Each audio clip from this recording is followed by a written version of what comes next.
Hello guys, this is Madhu from Adi Yogi Ayurveda. Welcome to my podcast. I am a certified Ayurveda lifestyle consultant, Vedic counselor, quantum healing hypnosis practitioner, clinical master herbalist, Usui Reiki practitioner, animal Reiki practitioner, and a spiritual coach. As a holistic practitioner, I concentrate on mind, body, and spirit healing, using energy healing, herbal remedies, and Vedic sciences. Come check out my website at adiyogiayurveda.com. I put the link down below in the description. And let's get started.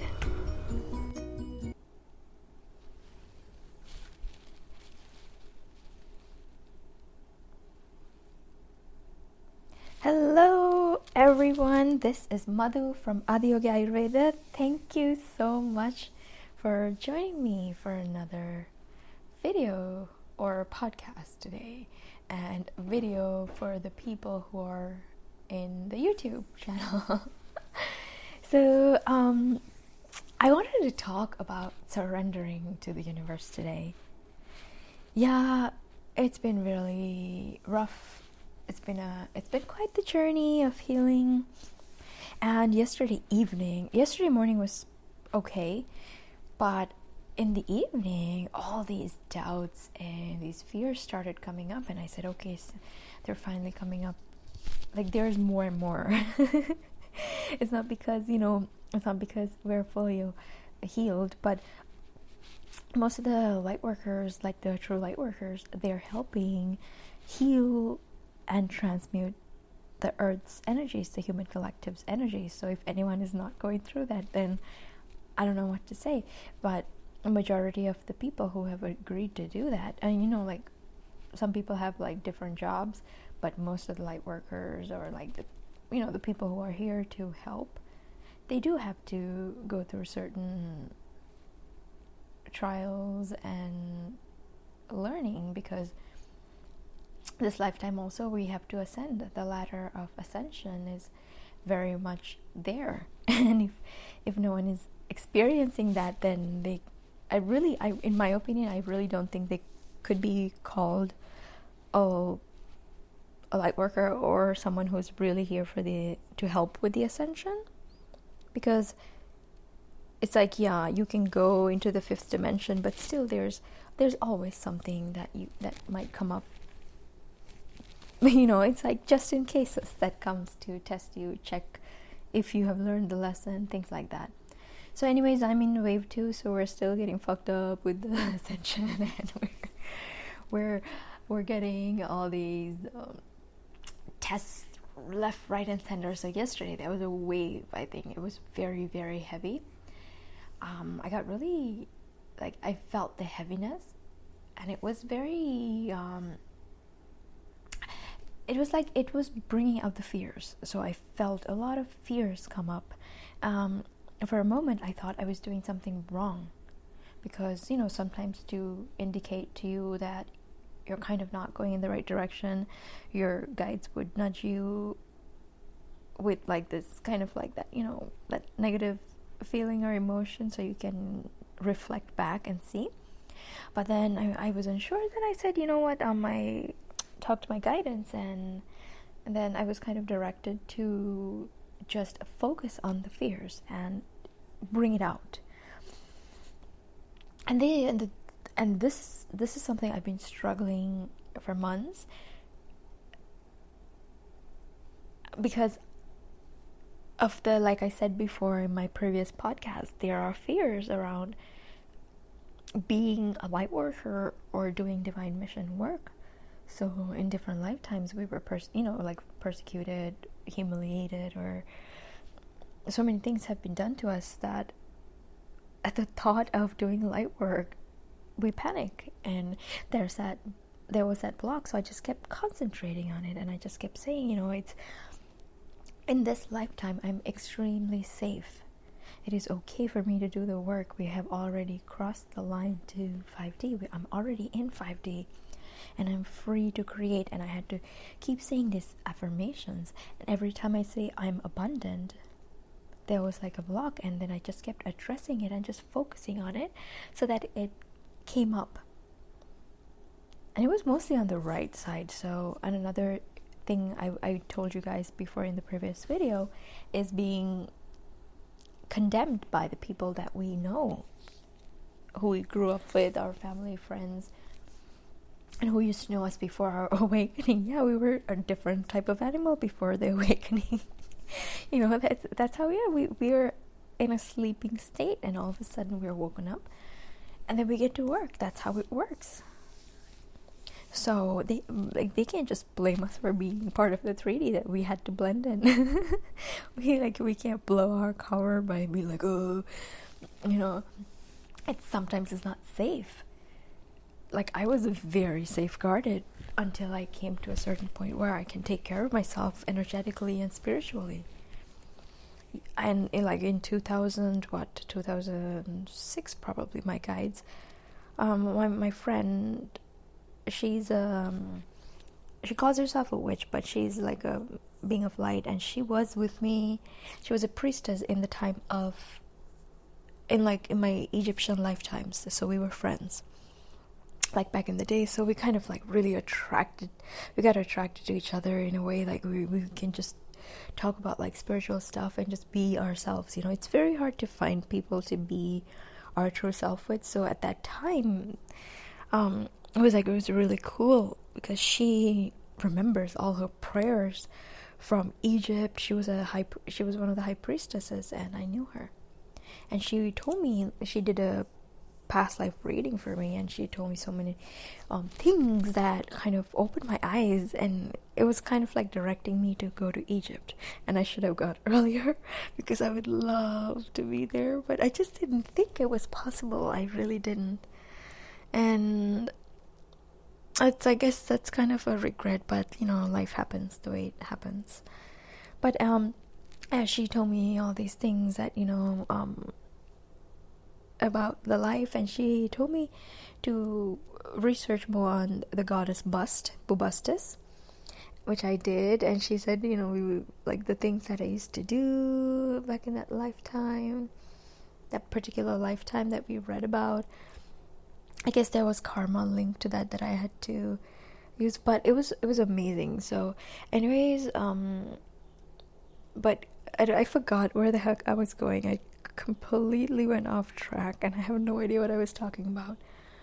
Let me think. I was talking about surrendering and yesterday's energies. So and then yes, being persecuted and all that stuff. So in that lifetime, what she told me in the Egyptian lifetime, I was killed by people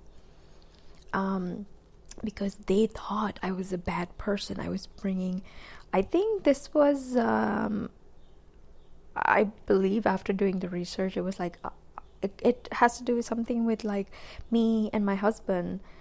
Like, he was a ruler, he was a king, and we were trying to bring this religion of one god or something like that, sun god, not one god, sun god, and there were people who were opposing that, and those opposing people got other people rallied up and had me killed. I don't know what happened to my husband, had me killed or something like that, but I can't remember that much. But somehow people plotted against me because I was trying to do some certain type of work. They killed me. So with that example, there are like many times that this has happened. So there's that fear. It's like that fear where some people are just gonna take people I love away, or things I have away. So I had to really meditate a lot and just bring them out comfortably as possible. And you know, your body releases only as much as you're comfortable, because releasing emotions is literally feeling them and just bringing them up to the surface and letting them leave your body. So it's, you know, it takes time, because your system is going to get a shock if you really face them all at once, because those memories are just going to resurface and you're going to be like your body's going to believe that you're reliving that moment, and that's going to put your body to shock, so it has to come out very slowly. So I was just letting it out, and the way you know it is when you just think about it and just allow it to come up, and you will first feel where that stuck energy is. It just feels like a muscle tension. It's kind of like you'll feel it like that, but that tension is energetic, and I felt it on like the right upper side. There's some left, so like I said before, right side is this lifetime. So I felt that, and I just allow slowly to come out, and it comes out like little bubbles up to the surface, and it leaves through your crown chakra. And at least that's what happens to me and the clients that I work with. So it just kept coming up, and these are just like deep level, and it could be collective fears also, because there's a lot of fear around being judged because of who you are. And the crazy part is all these judgments are heavily emphasized and made aware of by these labels and politically correct statements that has to be made nowadays. Okay, and I'll give you an example.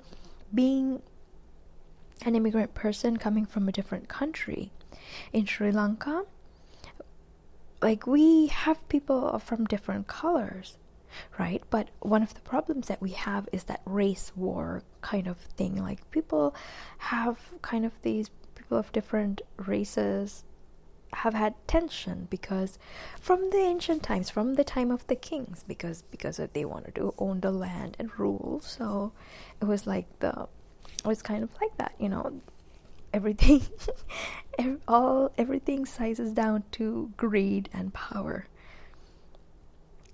The human drive to do things, to go to war, is to what? To have power. Because of greed, they want to own that piece of land, this piece of land. They want to conquer another country. They want to invade and take over their resources. That's the history of Earth, because humans, not Earth, but you can't blame it on Earth because she wants peace. Mama Gaia wants peace, but that's humans, right? What do? They want to conquer, and they have this greed in the darkness drives them to want to have more, because the darkness comes from this place of lack. The dark beings, they lack, so they want to feed on the greed, the jealousy, the envy, the hatred. So they influence the humans to do all these things. So we had this race tension, and but the color, it wasn't like a big freaking, we had a war over it, but that was like more like politics rather than, people who are in power rather than the regular people. Because we like, it's crazy because like we've been living together, and Sri Lanka has different races, and we have had like the foreigners invade, and people pretty much like, they're very tolerant of each other. But during the war, because although it's politically driven, or driven by people in power who wants to gain power, people obviously get a little bit ticked off, because it's like my race against yours. But pretty much most of the other time, like after the war ended, also everyone is pretty tolerant of each other, especially if you like, people stay in one place for a long time because they have their land, they own their land, they have their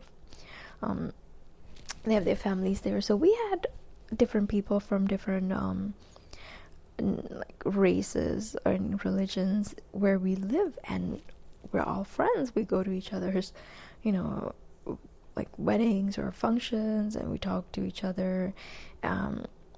It was just like any other people, just Sri Lankans.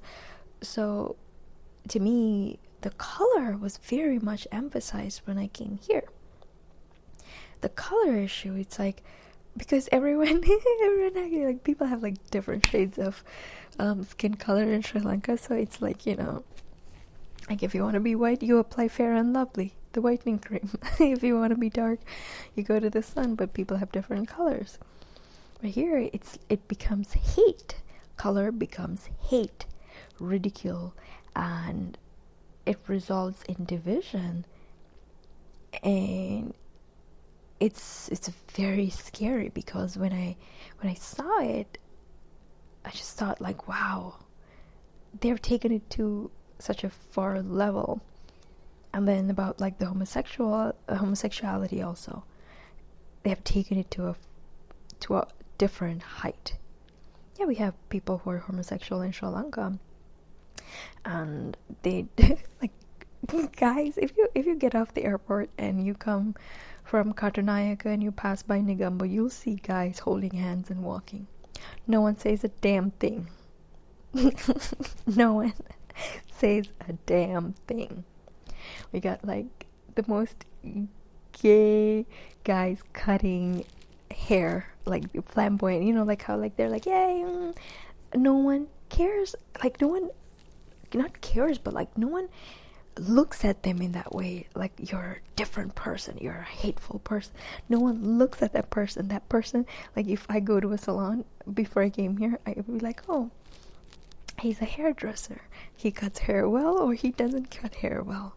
No one sees a gay person and then all of a sudden labels them with like a hatred comment or with hate. It's just like they're also people. We have the transsexuals in India. Transsexuals, they come to weddings, they're called hijras, and they're considered as lucky when they come to the weddings. They dance, they bless the bride and the groom. And like, yeah, it's difficult, because there are people, of course, in every country there are people who hates and who secretly hates and who are homophobic, but it's not to a level where they would get beat up outside or a bar just because they're hated, and they don't have to go out of their way to defend themselves. And there's another person who is a very famous play actor who used to be a girl and now she's a boy. Now she's a he. Like, people were accepting of that whole transition also, from being a lady to a man. And they don't talk like, yeah, they're like, oh yeah, she became a he. Everyone knows that. It's in, like, it's in newspapers, but they don't emphasize on that fact. But they emphasize on the fact that he makes really good plays, and he's a leading person in the industry, and they look at what the person can do. You see how these agendas mess up your mind. So having said all that, coming back to my fears, the fears are there. It's because now everything, even Asian countries, even Sri Lanka now, is getting to a point where these politically correct agendas and phrases are seeping into the cultures, into third world countries, into everyone's attention. So we have to, like, now there is more of that feeling of judgment and feeling of persecution because of these things. We look at people, you have to admit it, because everyone does it, because we're made used to that. We look at a person, we immediately judge that person by their skin color, or their hair color, their race, nationality, what they're wearing. So it's never like, this person looks like they're going to work, or this person does a wonderful job at their when they're singing or when they're dancing. Like, it's very important to look at people in a way that you admire who they are and what they contribute and what they bring to the society, to add value to it, instead of being downright judgmental. For example, I'm not saying all people do that, but most people judge African Americans in a certain way. and it's very scary that people see them that way. But the crazy thing is that it's very, like, they've been pushed to be that because they've been told that certain stereotypes. And now you see people pushing out of those stereotypes and coming out, like Nipsey Hussle, for example. He broke that stereotype, and he reminds me so much of Thoth.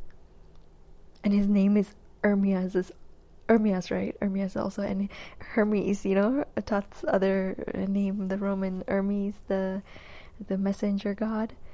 And I was like, oh my god, he looks so much like Thoth. But it's like that he broke those stereotypes, and he got people to come to unity. So it's like that, for me, that was like amazing, because that was like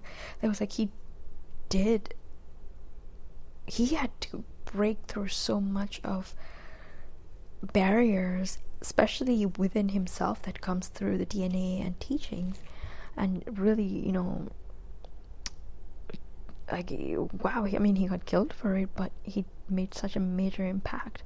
And we all have that, like, in our everyone's culture, every country, we all have that person, that one savior, the one person who shows us that things could be different. Things could be different for you. Think differently for yourself. And of course, they're persecuted for that, the forces, the dark forces, come at them in various ways to attack these people. And the human mentality is that whatever the majority supports is what we will support. If there is one bad story about a famous person, everyone turns against you. You see how much of a lonely life you have to lead if you're leading others, if you're a leader. You have to really be thick-skinned to stand through all this, and it's emotionally, it's tiring and draining, but that love for the people is what drives them. And being like that, being persecuted, executed, threatened, hated for no reason of their own, humiliated, slandered for different lifetimes, you have to understand, as a light worker, or like a ancient soul or being, in this lifetime also, everyone faces that. Since as a child, if you're different, everyone makes fun of you or mocks you. I've had my share of being bullied, and I've also bullied other people too. So I've been on both the ends, and then I realized, like, wow, now, I mean, obviously when you're not awakened, and when you don't understand what you're doing as a child, you just, I don't know, like, I feel bad for the things, but I've learned from it, let's just say, and understand how other people feel. But it starts early now. The school system is just like, wow, So coming from that, there are fears, not in just like the people who are working towards the ascension, or light workers or beings of light, but also among the human population.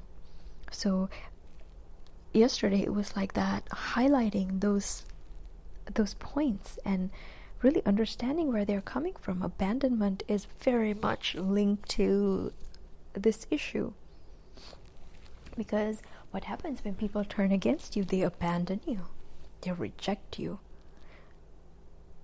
You cannot be who you are because you fear rejection.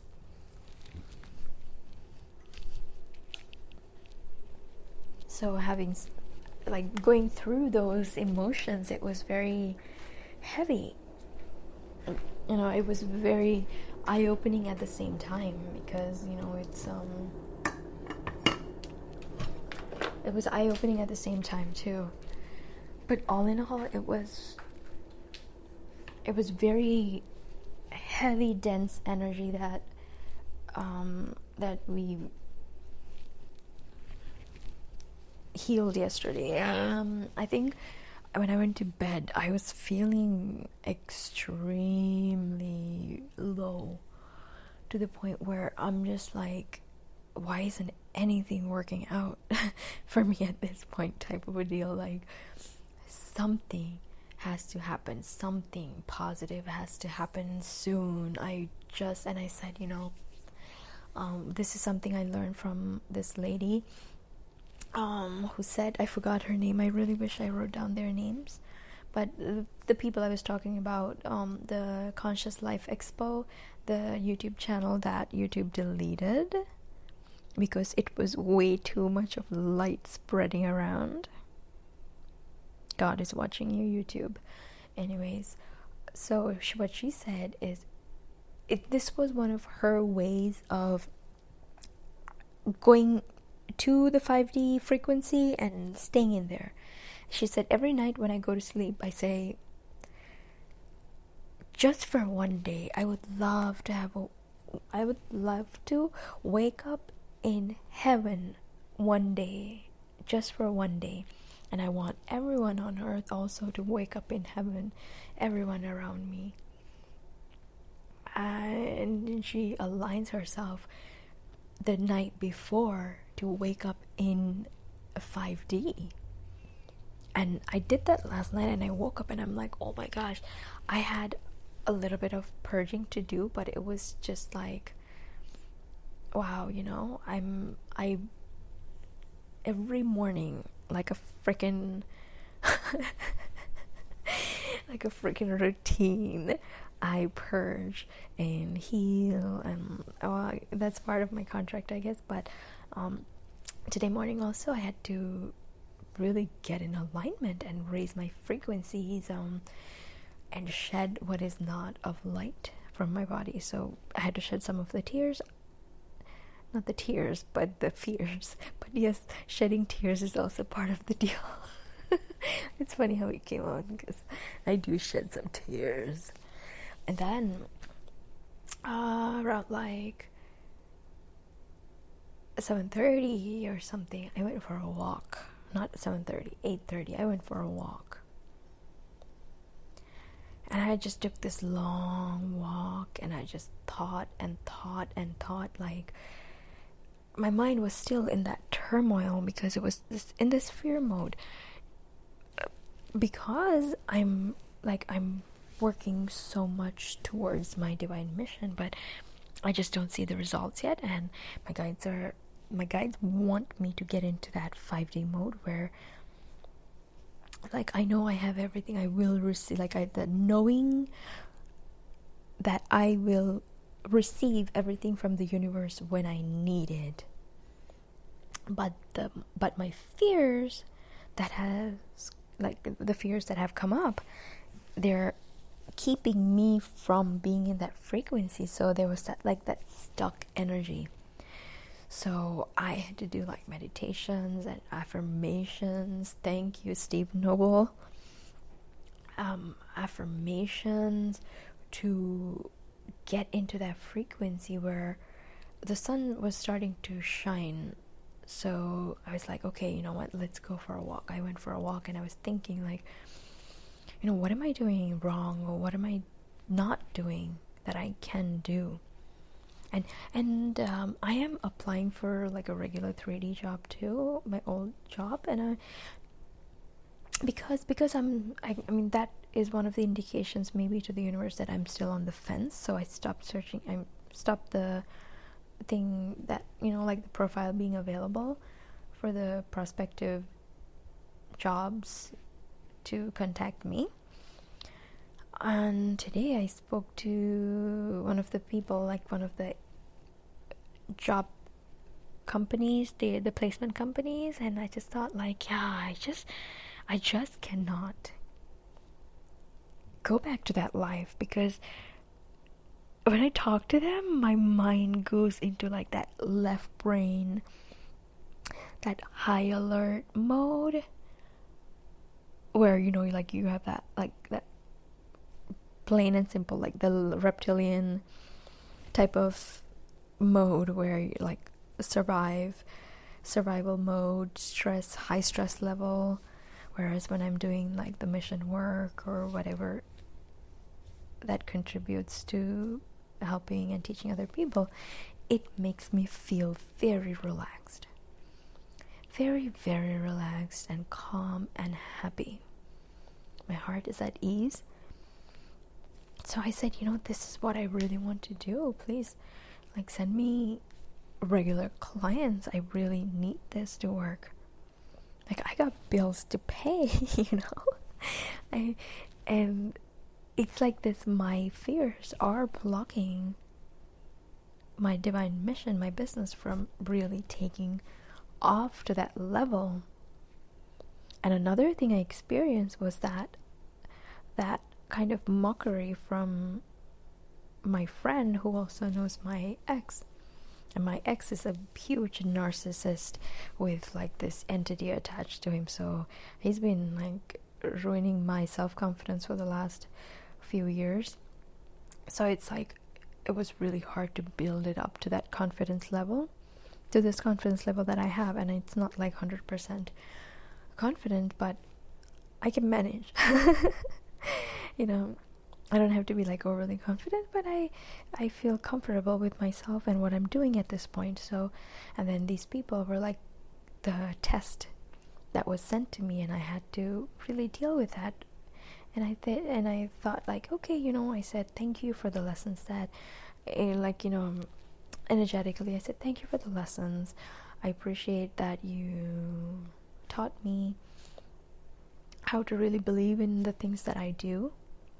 And while they're being like, through that mockery, I feel like I'm not really triggered by it as much as I used to be. So I don't feel really bad to the point where I just feel like I want to get rid of everything and just go back to my old life.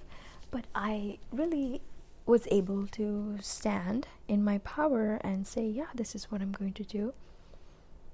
If you don't like it, then you don't have to be in my life. But I choose to do this and walk this path, and it made me feel like, yeah, that's surrender, you know, that's really surrendering to the process and allowing things to unfold. And yeah, we have this fear of how things will unfold, and maybe we might not like it. And I have that problem too, so we want to be in control, but you know what? It takes a lot of effort to resist. It really does. If you really pay attention to your body when you're resisting, when you're in that fear mode, it has this extra tension that doesn't allow you to be in peace, that makes you resist, and it's energy consuming.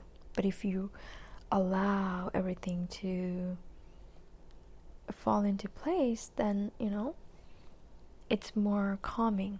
So I was going on this walk.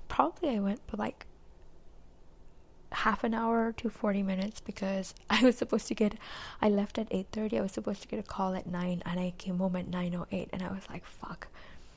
So during this walk, I just let the thoughts run in my head, and I said, you know, why is this not working out? What is going on? What am I not doing? And the ideas I got was, maybe I should spend more time and effort working on the divine mission, like clearing, healing, maybe certain aspects of the business or the energies that are attached to it, and maybe writing more articles instead of like meditating on it a lot, just actually showing and doing actions. That's one of the things I thought I'll do. So I thought maybe I'll do some updates to my website. Maybe like I started writing an article, things like that, kind of showing and indicating this is what I want to do and this is what makes me happy. And towards the end of the walk, I was like, I went from like a mixture of angry to being grateful. So angry because I'm like, why is it that you're not sending me this, like giving me opportunities? I would I said I want. I didn't say I want. I said I think I said I need, and that's also kind of coming from that black space, want and need. It's like I need clients, and then I realized, like, oh, this is being in lack. Let me rephrase it. And I started telling the universe, I love doing this. When I do this work, it makes me feel joyful, vibrant, and happy, and like my heart feels happy. Every time I help someone, every time I can give my knowledge to someone that they didn't know, exchanging experiences and finding friends, finding people who can relate, it makes me happy because they're speaking the same language as me. And then I said, oh my gosh, and then my heart chakra started spinning and the word gratitude came to me, and I'm like, yes, I'm going to be grateful. I'm grateful, and I filled my heart with gratitude, because when I think about it, the happiness that I feel from doing this work, I just started giving gratitude and saying, thank you for allowing me to feel this way. And then the word allow, I had to change. It changed to all love, like LOVE instead of LOW. You see low and love. So I said, and then I had this epiphany where it's like, I allow the universe to bring me clients. You see that all love, not allow, but all love. I allow. So in my head, I see the words all love, LOVE, ALL, LOVE. I allow the universe to send me clients. I allow the universe to do things for me. I allow the universe to send me good things. And that immediately changed the vibration to higher frequencies, and I was just like, suddenly I was tapped into that 5D. So it's been that blissful ride since then, and I was able to start writing an article and kind of apply myself to getting rid of like the energies that are not in alignment, and that helps me to keep a higher vibration. No matter what happens, it's important to keep that higher vibration. So that's surrendering to the universe. That's how I surrender to the universe. I hope you can gain something from it and find your own way through this advice or through this experience that I've had, and continue to hold high vibrations. This is Madhu signing off from Adi Yoga Ayurveda. Love and light to all. Make sure you call upon light every day to go through your body to help you be of love and adjust your body to the 5D frequencies. Take care, and I will talk to you next time.